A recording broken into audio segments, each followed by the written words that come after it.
When it comes to screwdrivers, the first one I'm grabbing is my Mega Pro. This is a new Mega Pro shaft lock.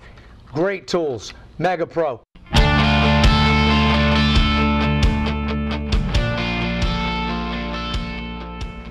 Welcome to Paulstoolbox. Today I'm going to cover cutting and installing drip edge on your house. These are two different types. This is the type that is on my house, and this is what I'm going to replace. I'm going to show you how to cut both of them. This one is a little bit more difficult to cut than this one because it has more corrugation in it. The more bends, the harder it is to cut, and the more bends, the stiffer the metal is. Anytime you bend something on metal and you crease it, you will strengthen it. When you corrugate it, you will strengthen it.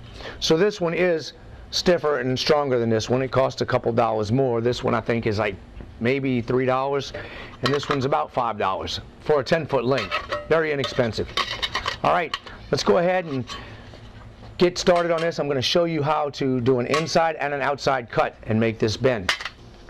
First, I want to touch on a couple of tools you're going to need in order to put this drip edge up. You really don't need much.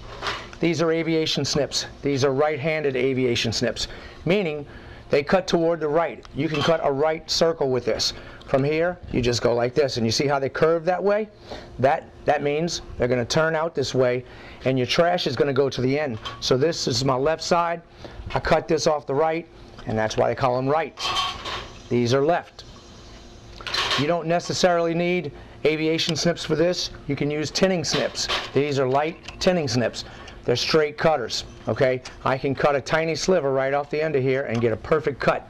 It's nice and clean. We're going to start off with an outside cut with this type of drip edge. This type of drip edge is very simple. It's just a 90-degree angle, and then you have yourself a little flare out right here. Now I'm going to take my snips and I'm going to go ahead and make a cut straight across the top of here. Okay? When you make this cut, you want to go all the way into the tip of it. It has to go really deep in there. So you'll want to make a V.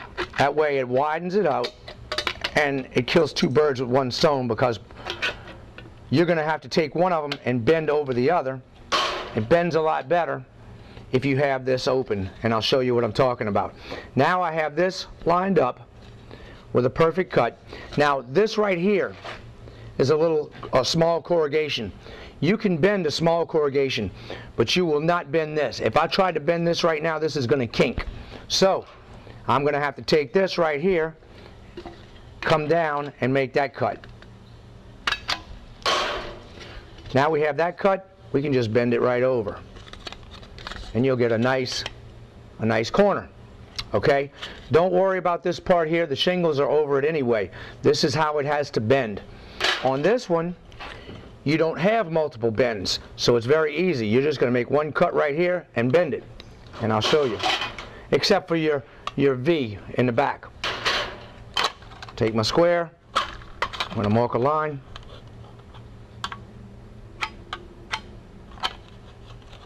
I'll mark my line here. Make sure it's all lined up. See, I have my tiny line right here. I'm not cutting this part, but I still mark my line because that's where my bend's going to be. So I'll take this and I'll cut it right here on that line and get my straight cut first, all the way to the end. Then I'm just going to cut a little bird's mouth out of it, and make sure you get all the way to the end.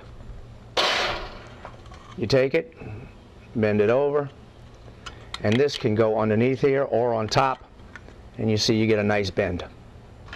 When making an inside bend, it's basically the same thing. You have to get that perfect line. Then all you're going to do is make one cut straight across here, straight across that line. You don't have to make a bird's mouth on this one because you're going to bend this way. Just like that. Now I'm going to take another scrap piece and show you how to make the bend on this one. My inside bend on this one's going to be a little different.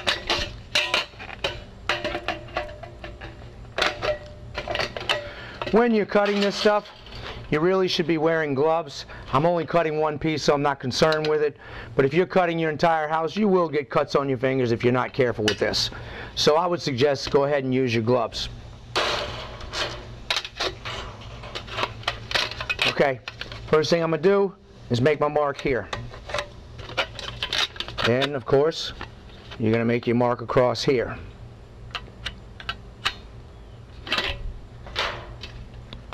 Now, I'm going to take my snips and I'm going to do it pretty much the same way as I would an outside cut, and you'll see. Outside corner. Right here is my line. I'm going to cut it all the way to the end. If you can't get it all the way to the end, you can do a bird's mouth and then get to there, but you don't really need to do that on this one. What you're going to need to do is cut this out though. You still got to get that. And if you can't get in there to do this, which I can with these snips, if you can't, go ahead and make that other cut. Now, this is going to bend into it, so in order for this to bend into it, I've got to cut a little section out of here. I'll cut this little corner right out of there. Now when you bend it, it goes straight into the corner. And that gives you a nice clean inside corner. Let's say you took and you marked your piece and you did exactly like I said. You made a perfectly straight line and you cut it. You go to bend it, and when you do, it gets crooked.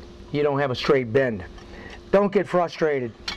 I really want to show you one thing that makes this a lot easier. What you can do is get your line, and once you mark your line, you come back and you cut it straight, just like I said. Take it and put it on a piece of wood. Now, it's going to follow that wood when you bend it. And that's going to give you your perfect angle every time. Alright, let's get into this. You see where the nail is on the drip edge? This is a nail that was backing out from the original roofer. He caught this in between the plywood and the fascia, and it didn't bite real well, so it's starting to back out. That will eventually push through my roof if I don't get it out. So I'm going to take that nail out and put another one in a little further over.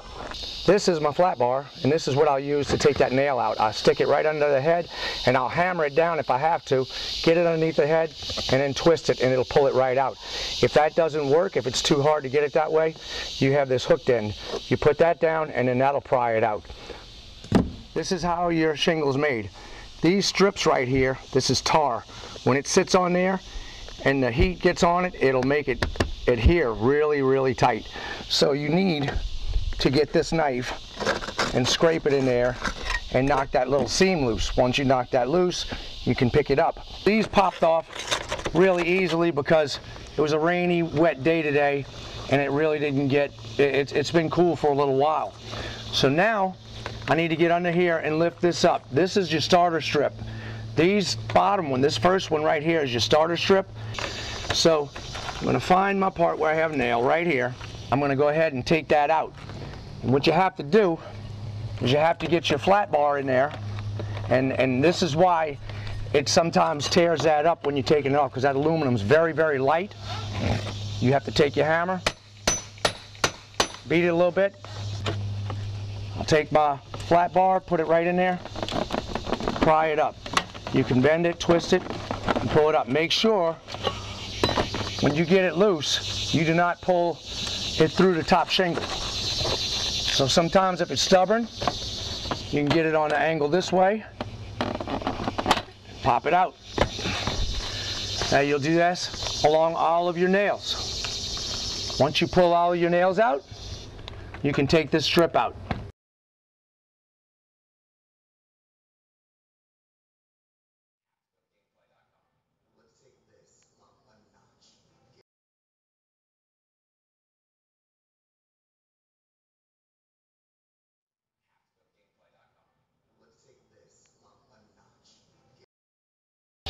If I have someone helping me, I'll have them hold this end while I tuck the other end in. But I'm flying solo right now, so what I'm going to do is I tuck it in, get it where I need to over here, let this run long, and then I'm going to cut my angle and bend it across. And that's the way I do it if I'm putting a new roof on. I'm up top walking on a roof, so I'll just make my bend up top and then go down. I have room to slide it up there another couple of inches, so I'm going to just slide it right out, not all the way out from there, making sure it's still tucked in there. Okay, I'm going to mark my lines right here and cut it.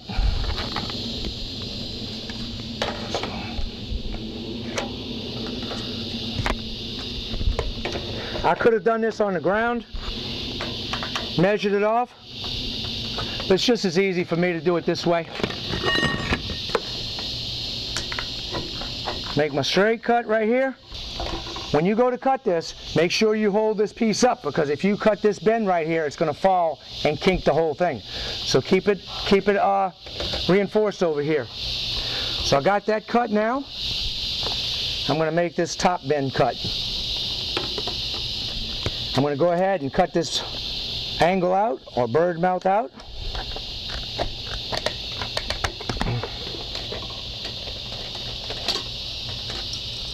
Now I can just bend it over.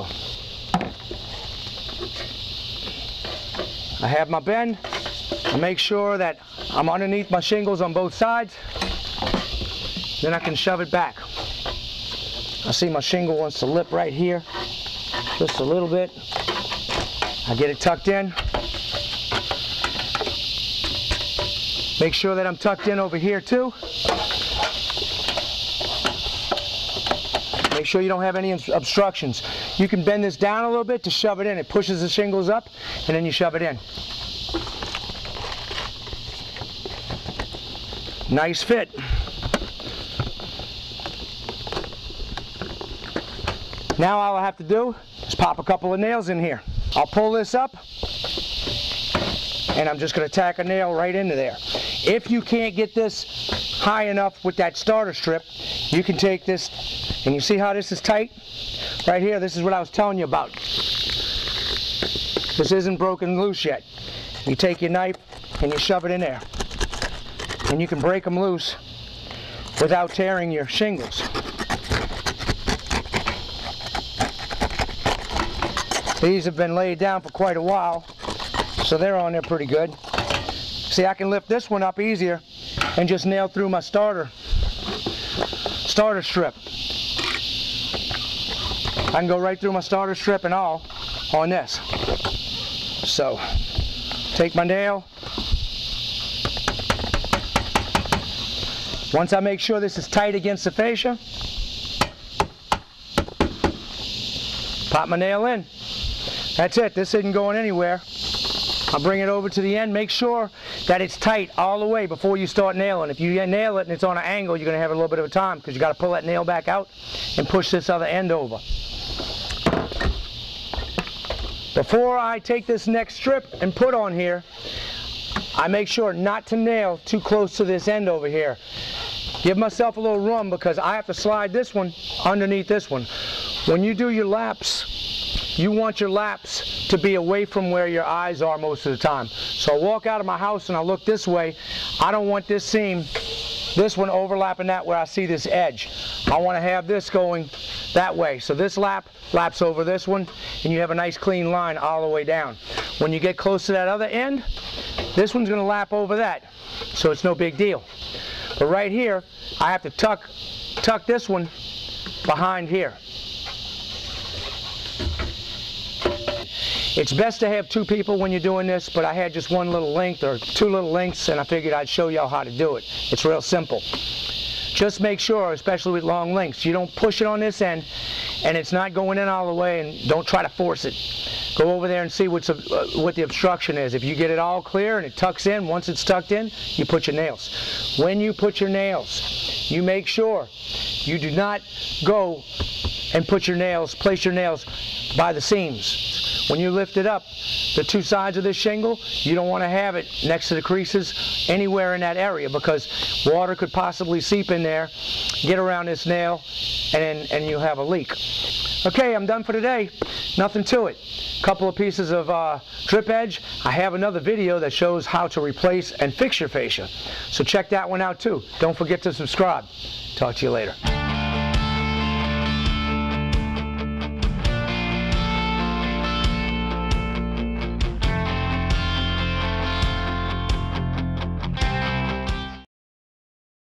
When it comes to screwdrivers, the first one I'm grabbing is my Mega Pro. This is a new Mega Pro shaft lock, and this is one cool tool.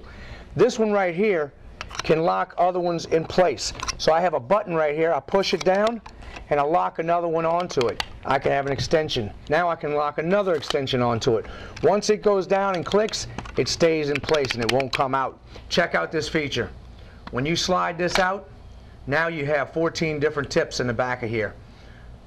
Once you put them back in place, it stays in there and they won't fall out. This shaft does not move when you spin the back cap. So you can take your pressure and put on here and spin this and get your screws loose without having to worry about the cap coming loose or this shaft turning when you don't want it to. You also have this feature right here where you can spin this and turn it, and the shaft turns but your hand can keep this steady so you can really move quickly. Great tools. Mega Pro. Don't forget it. megapro.net.